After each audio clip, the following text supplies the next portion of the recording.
આજે તો કચ્છમાં એક એવી જગ્યાએ પહોંચી ગયા જ્યાં 25 કિલોમીટર દૂર પાકિસ્તાન છે. ડે 23 હું કરી રહ્યો છું ગુજરાત સોલો બાઇક રાઇડ અને આજે હું છું ધોળાવીરામાં. સવારમાં આ રીતે બાઇકમાં પેટ્રોલ પુરાવીને અમે નીકળી ગયા ધોળાવીરાને એક્સપ્લોર કરવા માટે. અને સૌથી પહેલાં અમે આવી ગયા ફોસિલ પાર્કમાં અને અહીંયા આવીને એવું લાગ્યું કે ટાઈમ ટ્રાવેલ કરીને અમે લાખો વર્ષ પાછળ આવી ગયા હો, કારણ કે અહીંયા લાખો વર્ષ જૂના ટ્રી ફોસિલ છે જે અત્યારે પથ્થર બની ગયા છે. અહીંયા આવીને તમને લિટરલી એવું ફીલ થશે કે તમે અલગ દુનિયામાં આવી ગયા છો. અને સામે તમે આ જોઈ રહ્યા છો એ કોઈ દરિયો નથી, એ છે સફેદ રણ. આ પાણી જ્યારે સુકાઈ જાય છે ત્યારે વ્હાઇટ રણમાં આ તબદીલ થઈ જાય છે.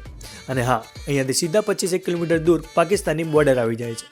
અને પછી અમે ત્યાંથી નીકળ્યા અને ધોળાવીરા જેના માટે ફેમસ છે એવી હરપ્પન સિટીમાં પહોંચી ગયા. આ સિટી આશરે 5000 વર્ષ જૂની છે અને અહીંયા આવીને એવું લાગે કે હજારો વર્ષ જૂનો ઇતિહાસ તમારી આંખે જીવંત થઈ ગયો હોય. એ સમયમાં મોટા કિલ્લાઓ જુઓ, સિટી પ્લાન, પાણી સંગ્રહની અદ્ભુત વ્યવસ્થા અને પ્રાચીન ઘરોના અવશેષો તમને અહીંયા જોવા મળશે.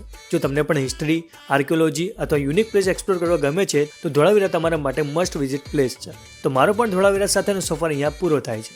તો મળીએ કાલે.